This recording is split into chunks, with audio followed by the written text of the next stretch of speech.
Hello students, in this video lecture I will explain you the concept of finite automata as well as the deterministic finite automata and all the tuples or all the elements it has in it, and what are the elements they make this deterministic finite automata, and the notations used in the definitions with example. Okay, and it will surely going to help you understand the concepts, right, of finite automata. This is the part 3 in the series of finite automata, and these are the important topics that I have covered as far as the discrete mathematics is concerned, right? So let's start with the definition of finite automata. Finite automata consists of a finite memory called input tape, right? So it has a memory, and it is known as a input tape, right? Input tape. And a finite non-empty set of states, a finite non-empty set of states, right? And we'll explain each of these things, right? What is input tape and what do we mean by state? State means in which stage or in which state you are, right? Okay, if you take an example of a journey, so if you are going from point A to point B, then there are several points that exist between A and B. So these points are your states, right? So when you reach some point, starting from A, you reach some point A1, then you move to A2, and finally you are reaching to the point B. So these points are your states, right? And the A is your obviously A is your initial state and B is your final state. So this was just an example to explain you the concept of states, right? Now what other it has means finite automata, right? So it has an input alphabet, right? And you know the alphabets, what are the alphabets and what do you mean by alphabet actually. And this is nothing but a set of some symbols and denoted by this, right? Then it has a read only head, right? Read only head. And other things it has a transition function. It has transition function, right? Then this function is like this. It applies to these states, and it decides that how these symbols or how these points are or these input in the input tape is moving from one point to other because of this function, right? So these are the basic things. It means if it consists of all this, and this is known as finite automata. So these are the things that makes the finite automata. So you can count 1, 2, 3, 4, 5. These are the 5 things, right? 5 things. So remember 5 things, and these 5 things, and they have made the notations for representing these all the five steps, right? So we can consider it as like this. This is a tape, right? This is a tape. This is memory, right? This is input tape. This is input tape, and we have this. This is this tape, which is a memory, and it is divided into cells, and this is a control known as finite control, right? FC, and it reads these symbols that are stored on this input tape. And this is the basic model of finite automata. And as in your booklets and in various books, that the starting of the symbol is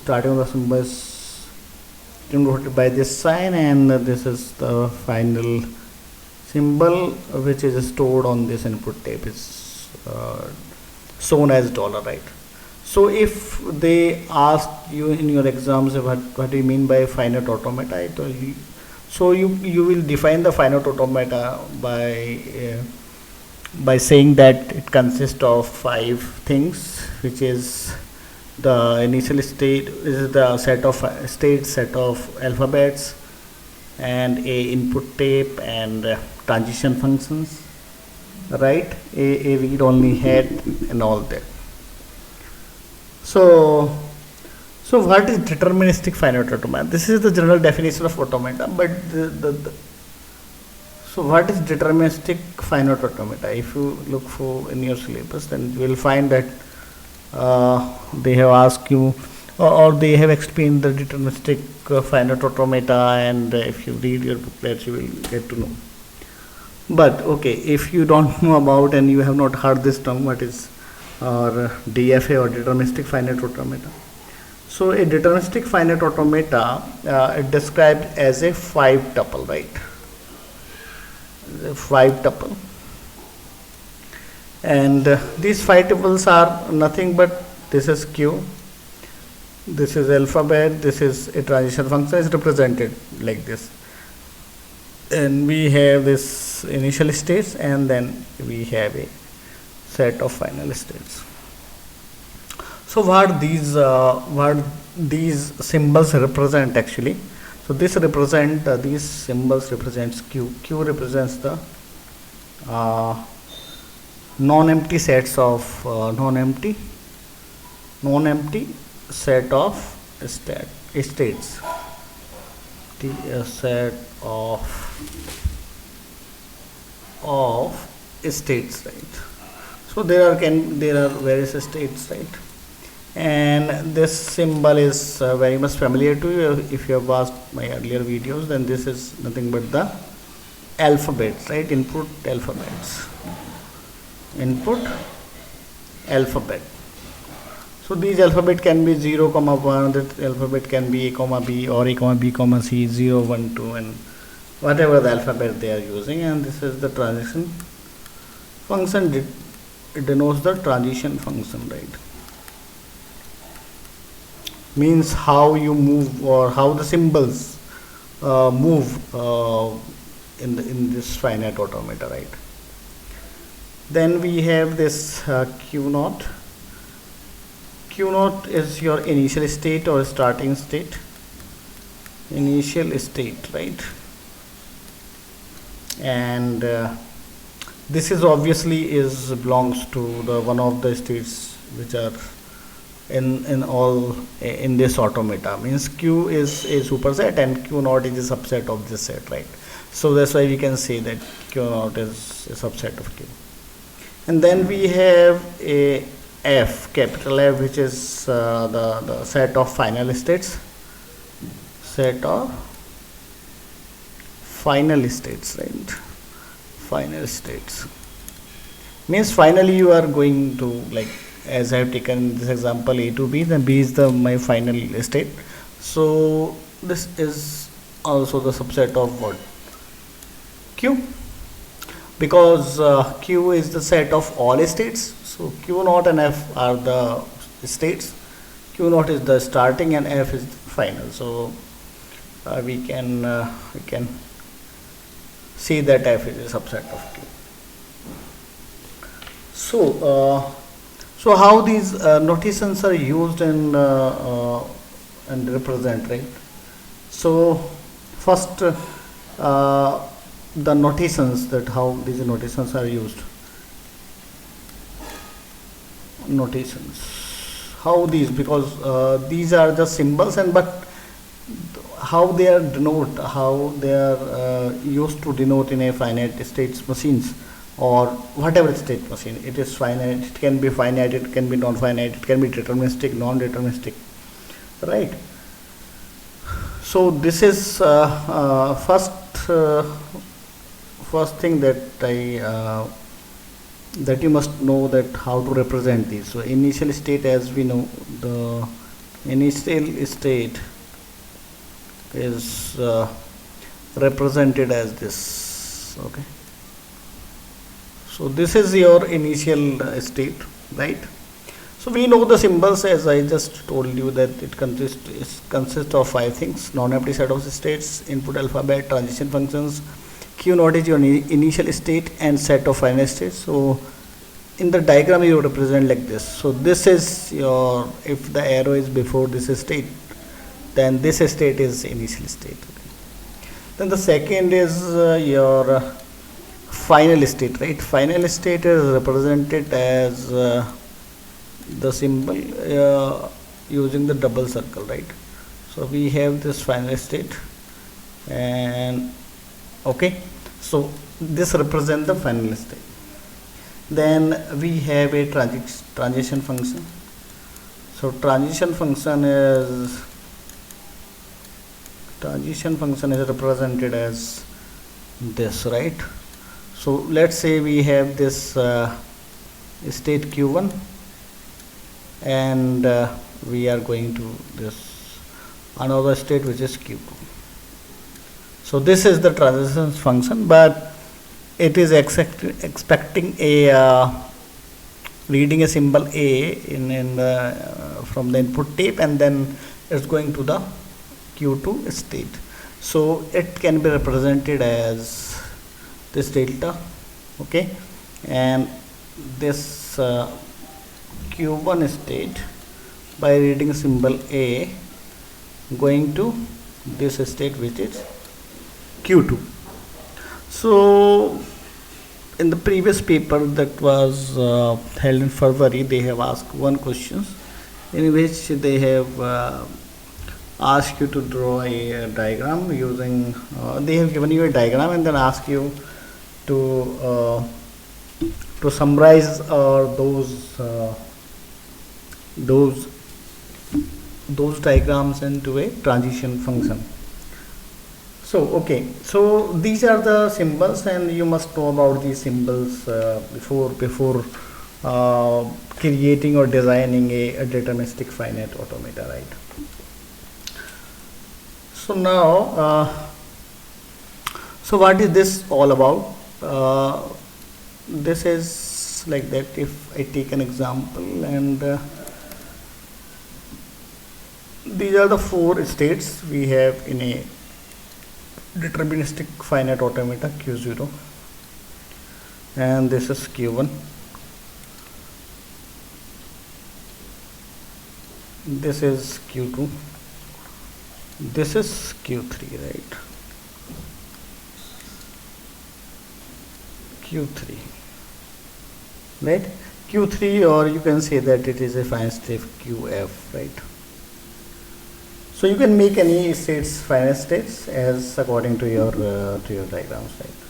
So if this is the way, then q0 states read a symbol 0 and reach to q1, and okay, sorry, this is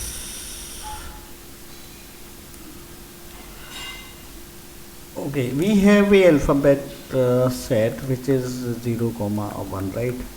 And this q naught is reading a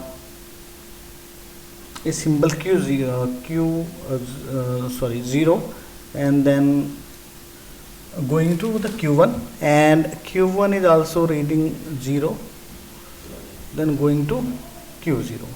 q0 is your initial state and is represented by this symbol, and q1 is reading 1, and q is also reading 1, okay? And these two are, so I will explain it right? this is 0 0, and again here we have this is 1 1. So what does it mean that they are asking you to create a transition function for that and create a transition table actually. So how you can do that? So you have to draw it like that. So we have these symbols 0 and 1. We have these states q0, q1, q2 and qf, and at q0 we are reading 0 and reaching to q1. Okay, sorry, reaching to q1, and when we are reading 1 it is going to q2, right? It is going to q2, so we will write q2. Now from q1 we have two transitions. If we are reading 1, then it going to qf. So by reading 1 it going to qf, and by reading 0 it is going to q0, and at q2 at this state if we are reading 0 then we are going to qf, right? And if we are reading 1 then we are going to q0, right? And at qf we are reading 1, then we are going to q1, and if at this state we are reading 0, then it's going towards q2. Okay, so this is your transition functions, right? Because it shows that how these transitions are happening. Okay, and in exams they ask you to they have given either this this graph. Okay, this graph is nothing but a deterministic finite automata, and they will ask you to draw a table of transitions functions, or if they have asked you the draw a diagram with the help of this transition functions, they can ask, because in the previous paper they have asked very simple questions of this. Okay, that was the question that they asked in your previous paper. So we will take other examples and we'll explain more about it using or by taking some examples. So till now just read this again and again and try to understand the concepts behind the finite automata.